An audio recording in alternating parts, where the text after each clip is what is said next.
നീളം തെന്നലേ രക്തസാക്ഷികളാഞ്ഞു പുൽകിയ പുണ്യജീവിത പാദനീ പരിശുദ്ധാത്മാവേ നീയും വരണമേ എന്റെ ഹൃദയത്തിൽ ദിവ്യദാനങ്ങൾ ചിന്തിയെന്നുള്ളിൽ ദൈവസ്നേഹം നിറയ്ക്കണേ. ഇന്നത്തെ ദിവസം നമ്മുടെ പിതാക്കന്മാരായ ശ്രീകായുടെയും ശ്രീകായുടെയും തിരുനാൾ ആഘോഷിക്കുകയാണ്. ആ തിരുനാൾ ആഘോഷം ഇവിടെ കടന്നു വന്നിരിക്കുന്നവരെ സ്വാഗതം ചെയ്യുക എന്നുള്ളതാണ് എൻ്റെ കർത്തവ്യം.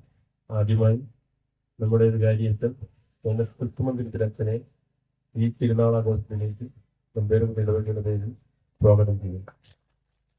അതുപോലെ തന്നെ നമ്മൾക്ക് വേണ്ടി പ്രാർത്ഥിക്കുവാനും ഈ തിരുനാളിൽ പങ്കെടുക്കുവാനും വേണ്ടി നിൽക്കുന്ന DM കോൺവെന്റിൽ നിന്നുള്ള 2-3 സിസ്റ്റേഴ്സിന് അറിയാം. അവരെയും പ്രത്യേകം ഈ തിരുനാളിലേക്ക് ഞാൻ സ്വാഗതം ചെയ്യുന്നു. അതുപോലെ തന്നെ ഈ ഇടവകയിൽപ്പെടാത്ത പുറത്തുള്ളൊരു ചീരാനിടവകയിൽ നിന്നും അതുപോലെ നമ്മുടെ തൊട്ടയൽവക്കം യാക്കോച്ച് ഇടവകയിൽ നിന്നും കടന്നു വന്നിരിക്കുന്ന എല്ലാ സഹോദര സഹോദരങ്ങളെയും ഈ തിരുനാളിലേക്ക് ഞാൻ സ്വാഗതം ചെയ്യുന്നു. അതുപോലെ ഇടവക കൂട്ടായ്മയുടെ എല്ലാ കുടുംബാംഗങ്ങളെയും ഈ ഇടവക നമ്മളെ പുൽപ്പടി തിരുനാളിലേക്ക് സ്വാഗതം ചെയ്തുകൊണ്ട് സിസ്റ്ററുടെ ദൈവനാമത്തിന് മഹത്വം ഉണ്ടായിരിക്കട്ടെ. സ്നേഹ ബഹുമാനപ്പെട്ട തോമസ് ക്രിസ്തുമന്ദിരത്തിനച്ഛ, സ്നേഹം നിറഞ്ഞ സിസ്റ്റേഴ്സ്, സ്നേഹമുള്ള മാതാപിതാക്കളെ, സഹോദരി സഹോദരന്മാരെ, കുഞ്ഞുമക്കളെ, കാരിനും ബാണികളുടെ മർമ്മശബ്ദത്തിനപ്പുറം, വാളിന്റെ വായ്പലയ്ക്ക് അപ്പുറം ഹൃദയത്തിൽ എരിഞ്ഞു നിൽക്കുന്ന ദൈവസ്നേഹത്തിന്റെ ശീളുകൾ കൊണ്ട് മരണം വരിച്ച 2 വിശുദ്ധ സ്ലീഹന്മാരുടെ ഓർമ്മ നാം ഈ ദിവസം അനുസ്മരിക്കുകയാണ്. വിശ്വാസത്തിന്റെ നെടുന്തൂണുകളായി, സഭയുടെ ശില്പികളായി തിരുസഭ ആരാമത്തിൽ വിരിഞ്ഞു നിൽക്കുന്ന 2 സുഹൃത പുഷ്പങ്ങൾ, വിശുദ്ധ പത്രോസും വിശുദ്ധ പൗലോസും. ഈ പുണ്യപിതാക്കന്മാരുടെ തിരുനാൾ നാം ആഘോഷിക്കുന്ന ഈ സന്ധ്യാവേളയിൽ വർഷത്തിൽ ഒരിക്കൽ മാത്രം ആഘോഷിച്ച് കടന്നു പോകേണ്ട അല്ലെങ്കിൽ അനുസ്മരിക്കപ്പെടേണ്ട 2 വ്യക്തികളല്ല വിശുദ്ധ പത്രോസും വിശുദ്ധ പൗലോസും. മറിച്ച് വിശ്വാസികളായ നമ്മുടെ ഓരോരുത്തരുടെയും ജീവിതത്തിൽ, നമ്മുടെ ജീവിതത്തോട് ചേർന്ന് നടക്കേണ്ട, നമ്മുടെ ജീവിതത്തിൽ നമുക്ക് മാർഗദീപങ്ങളാക്കാവുന്ന, സകലങ്ങളിൽ മുഖത്തോട്ട് നോക്കുവാൻ കഴിയുന്ന, വിശ്വാസത്തിൽ ഇടർച്ചയുണ്ടാകുമ്പോൾ അവരുടെ മാധ്യസ്ഥ യാചിക്കേണ്ട 2 വിശുദ്ധ സ്ലീഹന്മാരുടെ തിരുനാളാണ് നാം ഇന്ന് ആഘോഷിക്കുന്നത്. വിശുദ്ധ പത്രോസ്.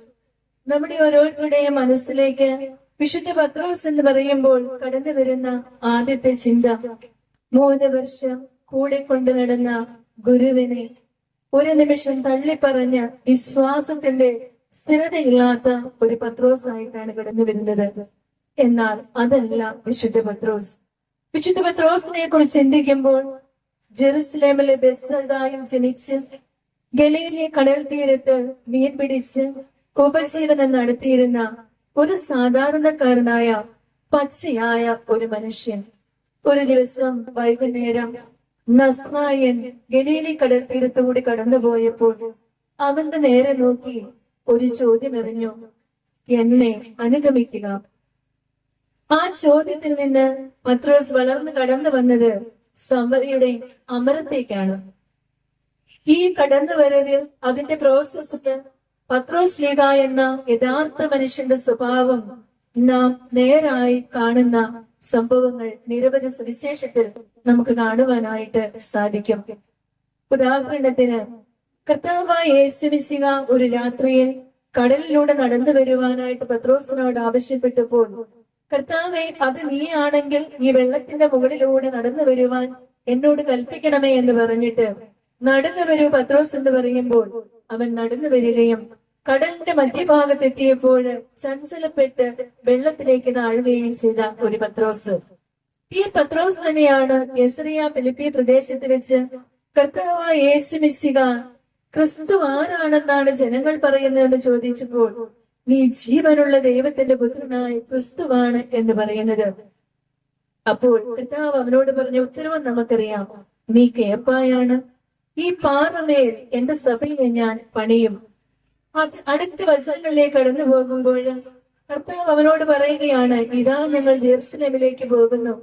മനുഷ്യപുത്രൻ അവിടെ വെച്ച് ശത്രുക്കളാൽ പിടിക്കപ്പെടുകയും പുരുഷൻ തറയ്ക്കപ്പെടുകയും ഒക്കെ ചെയ്യുമെന്ന് പറയുമ്പോൾ പത്രോസ് അവനോട് പറയുകയാണ്, കർത്താവേ, നിനക്കിതൊരിക്കലും സംഭവിക്കാതിരിക്കട്ടെ.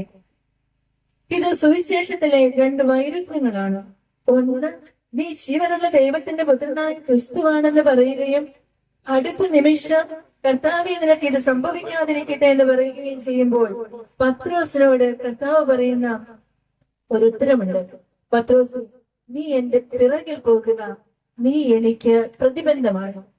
നീ എന്റെ പിറകിൽ പോകുക, നീ എനിക്ക് പ്രതിബന്ധമാണ്. പത്രോസ് എന്ന മനുഷ്യൻ ആരാണെന്ന് പച്ചയായിട്ട് അവിടെ കർത്താവ് വരച്ചു കാട്ടുകയാണ്. അതിനുശേഷം വീണ്ടും സുവിശേഷത്തിലൂടെ കണ്ണോടിക്കുമ്പോൾ നമുക്കറിയാം, കർത്താവായ യേശു മിശിഹ ശത്രുക്കളാൽ പിടിക്കപ്പെട്ടു. അവൻ കുരിശു മരണത്തിനായിട്ട് വിധിക്കപ്പെട്ടു. പ്രത്തോറിയത്തിലേക്ക് കർത്താവിനെ കൂട്ടിക്കൊണ്ടുപോകുമ്പോൾ ധീരനും ധൈര്യശാലിയുമായ പത്രോസ് ഒരു സാധാരണക്കാരി സ്ത്രീയുടെ മുമ്പിൽ ഗുരുവിനെ 3 പ്രാവശ്യം തള്ളി പറയുന്നു. ഇവിടം കൊണ്ട് പത്രോസ് എന്ന മനുഷ്യന്റെ കഥ അവസാനിക്കുന്നില്ല. ഈ 3-4 സംഭവങ്ങൾ ഞാൻ പറയുമ്പോൾ ഇത് എന്താണ് നമുക്ക് നൽകുന്ന പാഠം? നമ്മൾ വിശ്വാസത്തിൽ എത്രമാത്രം വളർന്നാലും, നമുക്ക് എത്രമാത്രം ശക്തരായിരുന്നാലും, വിശ്വാസം ഉരച്ചു നോക്കുന്ന പ്രതിസന്ധികളുടെ ഘട്ടത്തിൽ ഒരു പച്ചയായ മനുഷ്യന്റെ സ്വാഭാവികമായ ജീവിതാവസ്ഥ പത്രോസ്ലീഹായിലൂടെ കർത്താവ് നമുക്ക് വരച്ചു കാട്ടുകയാണ്. ഇനി എന്താണ് പത്രോസിന്റെ പ്രത്യേകമായിട്ട് ഉള്ളത്? നമുക്കറിയാം, സുവിശേഷത്തിൽ അതിന്റെ സ്വഭാവം അനുസരിച്ച്, അതിന്റെ പ്രത്യേകത അനുസരിച്ച്, അതിന്റെ മാനുഷികമായ വശങ്ങളെ കുറിച്ച് ചിന്തിക്കുകയാണെങ്കിൽ കുരിശിൻ ചുവട്ടിൽ കർത്താവായ യേശുവിന്റെ മരണത്തിന് സാക്ഷിയായി നിൽക്കുന്നത് വിശുദ്ധ യോഹന്നാൻ സ്ലീഹായാണ്. നമ്മുടെ ഓരോരുത്തരുടെയും പരിസ്ഥിതികളിൽ നിന്നുകൊണ്ട് ചിന്തിക്കുമ്പോൾ, നമ്മുടെ ഓരോരുത്തരുടെയും മാനുഷികമായ ചിന്തകൾ കൊണ്ട് കാൽക്കുലേറ്റ് ചെയ്യുമ്പോൾ സഭയുടെ അധികാരവും സഭയുടെ നെടുന്തൂണുമായി തീരുവാൻ ഏറ്റവും യോഗ്യതയുള്ള ശിഷ്യനാണ് യോഹന്നാൻ. പക്ഷേ മാനുഷികമായ ചിന്തകൾക്ക് അപ്പുറമാണ് ദൈവത്തിന്റെ തിരഞ്ഞെടുപ്പും ദൈവത്തിന്റെ തീരുമാനങ്ങളും എന്ന് വിശുദ്ധ പത്രോസ്ലീഹായുടെ ജീവിതം നമ്മെ വരച്ചു കാട്ടുകയാണ്. കാരണം പത്രോസ് ദൈവത്തെ സ്നേഹിച്ചിടത്തോളം ബാക്കി 11 പേരും യേശുവിനെ സ്നേഹിച്ചിരുന്നില്ല. പത്രോസ് തന്റെ ബലഹീനതകളെ ദൈവത്തെ സ്നേഹിക്കുവാനുള്ള ഉപാധികളായി കണക്കാക്കി.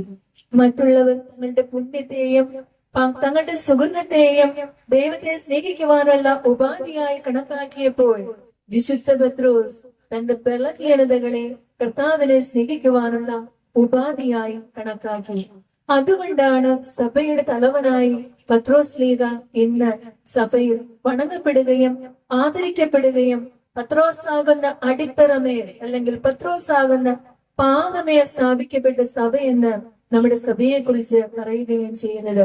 ഇനി പത്രോസിന്റെ ദൈവസ്നേഹത്തിന്റെ ആഴം ഇന്നത്തെ സുവിശേഷത്തിലൂടെ നാം വായിച്ചു കേട്ടു. ഇതിനെ കുറിച്ച് സഭാ പിതാവായ ഇർന്നലോസ് പറയുന്നത് ഇപ്രകാരമാണ്: കർത്താവ് എന്തുകൊണ്ടാണ് പത്രോസിനോട് 3 പ്രാവശ്യം നീ എന്നെ സ്നേഹിക്കുന്നുവോ എന്ന് ചോദിച്ചത്? ഇത് സഭാ പിതാവിന്റെ കാഴ്ചപ്പാടിൽ കർത്താവായ യേശു മിശിഹ അവന്റെ ബലഹീനതയിലേക്ക് ഒരിക്കൽ കൂടെ തിരിഞ്ഞു നോക്കുവാൻ അവനെ അനുവദിക്കുകയാണ്. കാരണം 3 പ്രാവശ്യം തള്ളിപ്പറഞ്ഞവനെ കൊണ്ട് 3 പ്രാവശ്യം സ്നേഹത്തിന്റെ പ്രമാണം ഏറ്റുപറയിപ്പിക്കുകയാണ് പിതാവായ യേശു മിശിഹ ചെയ്യുന്നത്. ഇതിനു ശേഷമുള്ള പത്രോസ്ലീഹായുടെ ജീവിതത്തിന്റെ ഏടുകളിലേക്ക് നമ്മൾ കടന്നു ചിന്തിക്കുമ്പോൾ പത്രോസ്ലീഹ പഴയ മുക്കുവനല്ല. അവൻ ധീരനായ ക്രിസ്തുവിന്റെ സാക്ഷിയും സഭയിൽ വിശ്വാസത്തിന്റെ വ്യക്തിവാകുന്ന അപ്പസ്തോലനും ധീരമായ വാക്കുകൾ കൊണ്ട് ഉൾക്കാഴ്ചകൾ കൊണ്ട് സഭാ സമൂഹത്തെ വിശ്വാസത്തിൽ അടിയുറച്ചു നിൽക്കുന്ന ഒരു വലിയ ആചാര്യനുമായി പത്രോസ്ലീഹ മാറുകയാണ്. ഇനി ഇവിടെ നമുക്ക് ചിന്തിക്കാവുന്ന മറ്റൊരു കാര്യം, പത്രോസ്ലീഹ എപ്പോഴാണ് മരിച്ചത്, എങ്ങനെയാണ് മരിച്ചത്?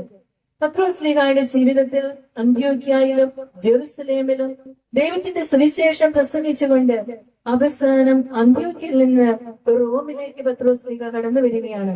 അവിടെ സുവിശേഷം പ്രസംഗിച്ചു കൊണ്ടിരിക്കുന്ന പത്രോസ്ലീഹ റോമ ചക്രവർത്തിയായ നീഗ്രോയുടെ കഠിനമായ മതവർത്തന കാലത്ത് വിശ്വാസ സമൂഹം അദ്ദേഹത്തെ രക്ഷിക്കുവാനായിട്ട്, അദ്ദേഹത്തോട് തിരിച്ചു പോകുവാനായിട്ട് പറയുന്നുണ്ട്.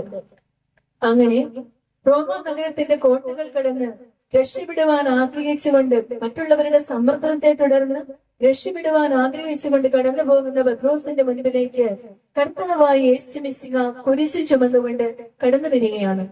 അപ്പോൾ പത്രോസ്ലീഹ യേശുവിനോട് ചോദിക്കുന്നുണ്ട്, കർത്താവേ, നീ എവിടേക്കാണ് പോകുന്നത്? അപ്പോൾ യേശു പത്രോസിന്റെ കണ്ണുകളിലേക്ക് നോക്കിക്കൊണ്ട് പറഞ്ഞു, ഞാൻ റോമ നഗരത്തിലേക്ക് ഒരിക്കൽ കൂടി കുരിശുമരണം വരിക്കുവാനായിട്ട് പോകുകയാണെന്ന്. പീഡകളിൽ നിന്ന് പിന്തിരിഞ്ഞു നിൽക്കുന്നവൻ കർത്താവിനെ വീണ്ടും കുരിശിൽ തറയ്ക്കുകയാണെന്നുള്ള ഒരു ബോധ്യം പത്രോസ്ലീഹയുടെ ഹൃദയത്തിലേക്ക് അപ്പോഴാണ് കടന്നു വരുന്നത്. ഈ പത്രോസാണ് പിന്നീട് കുരിശുമരത്തിന്റെ ചുവട്ടിൽ വന്നു നിന്നുകൊണ്ട് തനിക്കായി വിധിക്കപ്പെട്ടിരിക്കുന്ന മരണത്തെ രണ്ട് കൈയും നീട്ടി മാറോട് ചേർത്ത് പിടിക്കുവാൻ ആഗ്രഹിക്കുമ്പോൾ പത്രോസ്ലീഹ പറയുകയാണ്, എനിക്ക് നേരായ ഒരു കുരിശുമരണത്തിന്റെ ആവശ്യമില്ല. കാരണം പാപിയായ എനിക്ക് വേണ്ടി എന്റെ ഗുരു കുരിശിൽ തൂങ്ങി മരിച്ചുവെങ്കിൽ അതുപോലുള്ളൊരു മരണത്തിന് ഞാൻ അർഹനല്ല. ക്രിസ്തുവിനോടുള്ള എന്റെ സ്നേഹം ഞാൻ പ്രകടമാക്കുന്നത് തലകീഴായുള്ള കുരിശുമരണത്തിലൂടെയാണ്. പത്രോസിന്റെ ദൈവസ്നേഹത്തിന്റെ അളവുകോൽ ഇവിടെയാണ് നാം തിരിച്ചറിയേണ്ടത്. പ്രിയമുള്ളവരെ, നാം ഓരോരുത്തരും ബലഹീനരായ മനുഷ്യരാണ്. നാം ഓരോരുത്തരും ചഞ്ചലചിത്തരായ മനുഷ്യരാണ്.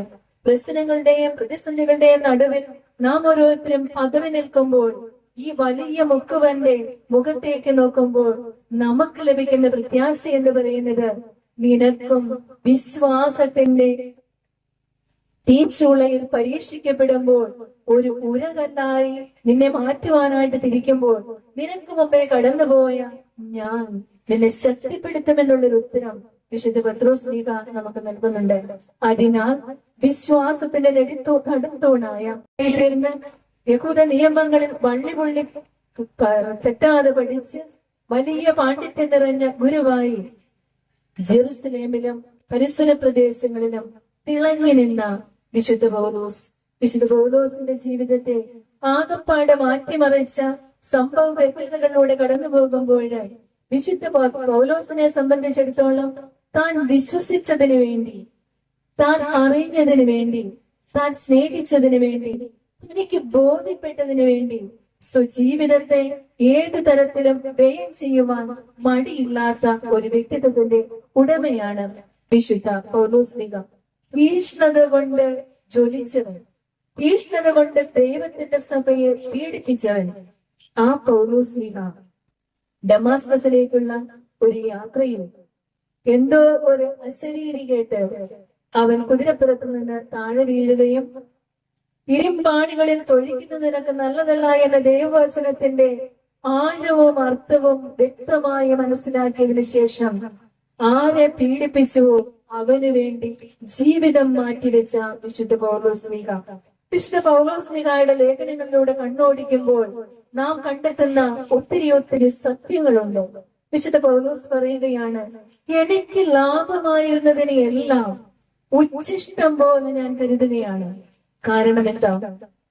എന്റെ കർത്താവിനെ കുറിച്ചുള്ള സ്നേഹം അതിനേക്കാൾ വിലയുള്ളതായതുകൊണ്ട് ഇതെല്ലാം ഒരു ഉച്ഛിഷ്ടം പോലെ ഞാൻ കരുതുകയാണ്. വീണ്ടും വിശുദ്ധ പൗലോസ്ലീഹ പറയുകയാണ്, ഞാൻ ക്രിസ്തുവിനെ അനുകരിച്ചതുപോലെ നിങ്ങൾ ക്രിസ്തുവിനെ അനുകരിക്കുവിൻ. ആരാണ് ഈ പറയുന്നത്?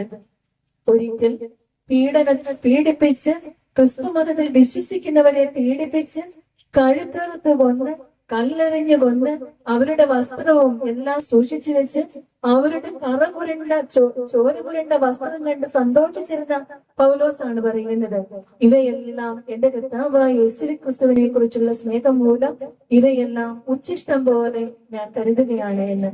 വിശുദ്ധ പൗലോസിന്റെ ജീവിതം നമ്മുടെ ഓരോരുത്തരുടെയും ജീവിതത്തിന്റെ ഏടുകളിൽ ആലേഖനം ചെയ്യേണ്ട ജീവിതമാണ്. കാരണം അറിഞ്ഞതിനെ സ്നേഹിക്കുക, സ്നേഹിച്ചതിനെ ഹൃദയത്തോട് ചേർത്ത് വെക്കുക, എന്നിട്ട് ആ സ്നേഹത്തിന് വേണ്ടി ജീവാർപ്പണം ചെയ്യുക. ഒരു ക്രിസ്ത്യാനി ഈ ലോകത്തിൽ എങ്ങനെ ജീവിക്കണമെന്ന് അതിന്റെ തനതായ രൂപത്തിൽ വരച്ചു കാട്ടുന്ന ഒരു നേർരേഖയാണ് പൗലോസിന്റെ ജീവിതം.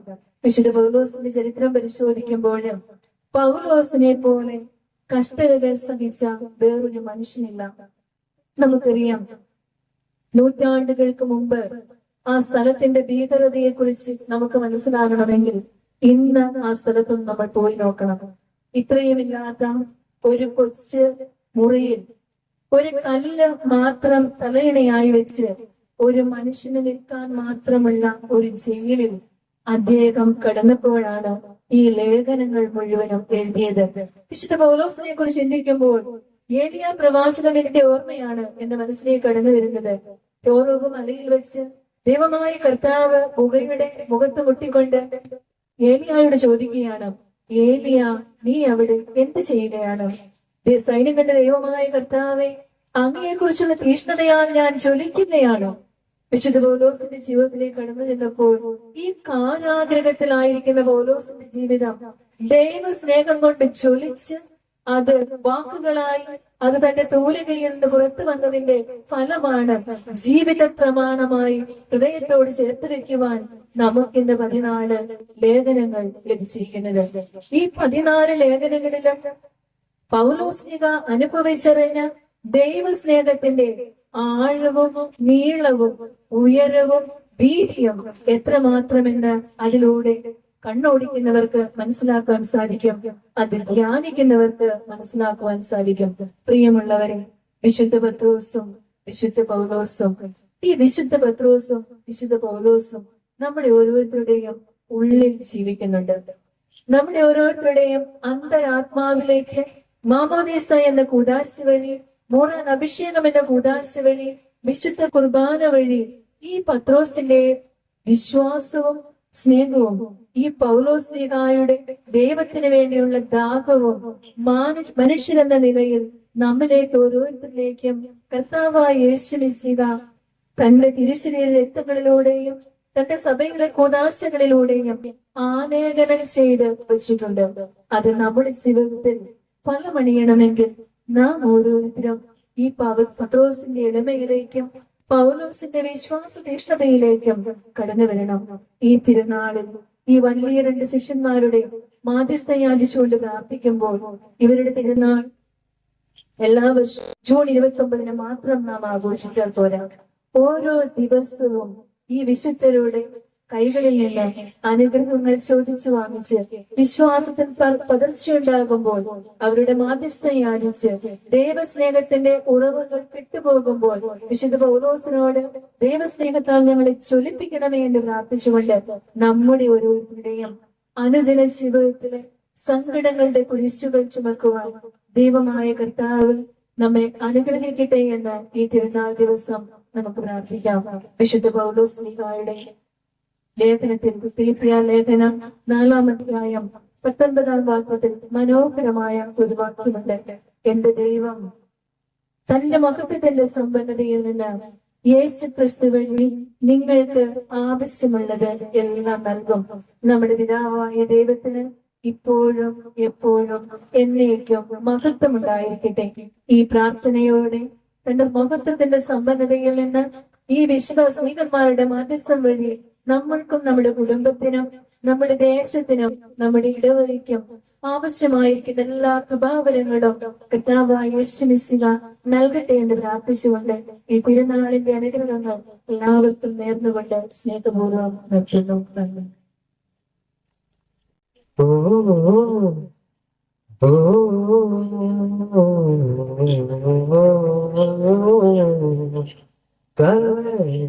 കുന്നിന്മേൽ എൻ പേർക്കാച്ചിന്തേ കുഞ്ഞാടേ നിന്നിൽ ഞാൻ കാണുന്നെന്റെ പായേ കൽവരി കൊന്നില്ലേ എൻ പേർക്കാച്ചിന്തേ കുഞ്ഞാടേ നിന്നിൽ ഞാൻ കാണുന്നെന്റെ പായേ കള്ളന്മാർ കാടോവിൽ തേജസ്സായി പൊന്മുഖം ആയിരം സൂര്യനെ വെല്ലുന്ന ശോഭയും കൈരാണി പഴുതുകൾ താട്ടി അവൻ മേഘരോടനായി മാറി ആ കുഞ്ഞാടെ നിന്നിൽ ഞാൻ കാണുന്നെന്റെ പായേ കാണുന്നെന്റെ പായേ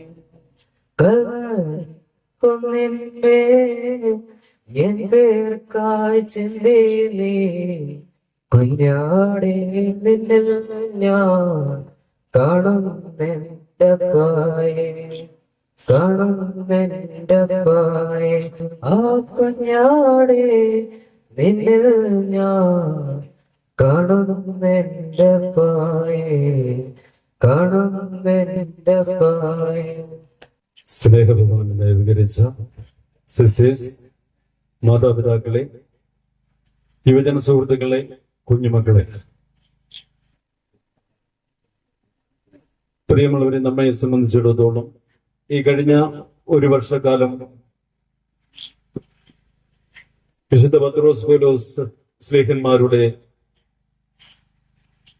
നാമത്തിൽ നമുക്ക് കിട്ടിയ ഒത്തിരിയേറെ അനുഗ്രഹങ്ങൾ പ്രതി നന്ദി പറയുവാനുള്ള അവസരത്തിലാണ് നാം ആയിരിക്കുന്നത്. ഈ അവസരത്തിൽ ഔപചാരികതയുടെ പേരിലുള്ള നന്ദിയുടെ ഒരു പറ്റം വാക്കുകൾ ഹൃദയത്തോട് ചേർത്ത് വെക്കുവാനായിട്ടാണ് ഞാനിവിടെ നിൽക്കുക.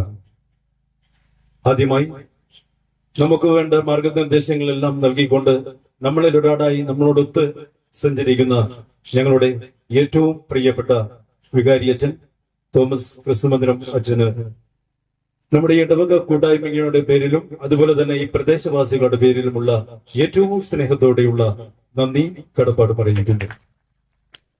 അതുപോലെ വിശുദ്ധ പത്രോസ് പൗലോസ് ശ്ലീഹന്മാരെ കുറിച്ച് ആധികാരികമായി നല്ല നല്ല ചിന്തകൾ നമ്മിലേക്ക് ചൊരിഞ്ഞ ബഹുമാനപ്പെട്ട ഫ്രാൻസി മരിയ സിസ്റ്റർ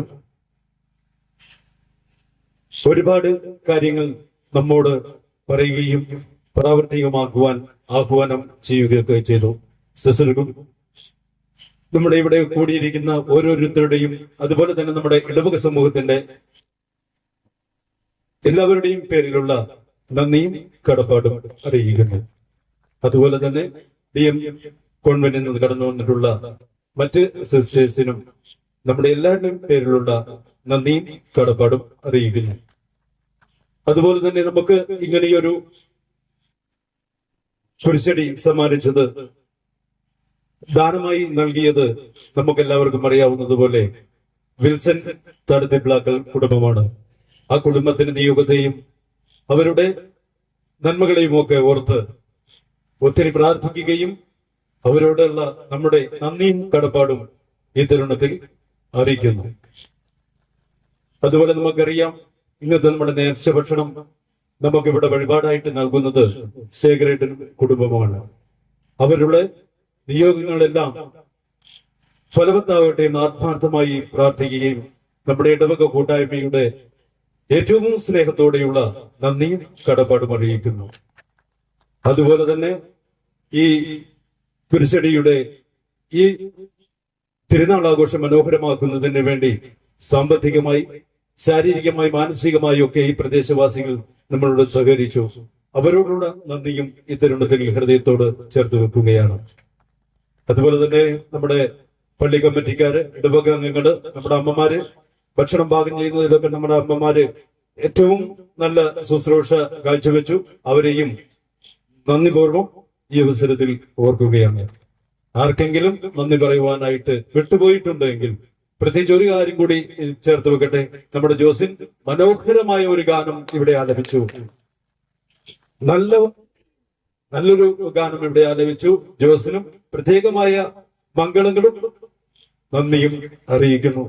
അതുപോലെ തന്നെ നമുക്കറിയാം, നമ്മുടെ സൗണ്ട് കൈകാര്യം ചെയ്ത് നമ്മുടെ ജോയി, നമ്മുടെ ഇലക്ട്രീഷ്യൻ ജോയിക്കുള്ള പ്രത്യേകമായ നന്ദിയും, ആ ശുശ്രൂഷ വളരെ കൃത്യമായി നിർവഹിക്കുന്ന നമ്മുടെ ജോയി പുത്തൻപുരയ്ക്കും ഈ ഇടവക സമൂഹത്തിന്റെ, ഇടവക കൂട്ടായ്മയുടെ നന്ദിയും കടപ്പാടും അറിയിച്ചുകൊണ്ട്, ആർക്കെങ്കിലും നന്ദി പറയുവാനായിട്ട് വിട്ടുപോയിട്ടുണ്ടെങ്കിൽ സവിനയം ക്ഷമിക്കണതും കൂടി ഓർമ്മിപ്പിച്ചുകൊണ്ട് എന്നിൽ അർപ്പിതമായിരിക്കുന്ന ഈ കടമയിൽ നിന്നും വിരമിക്കുന്നു.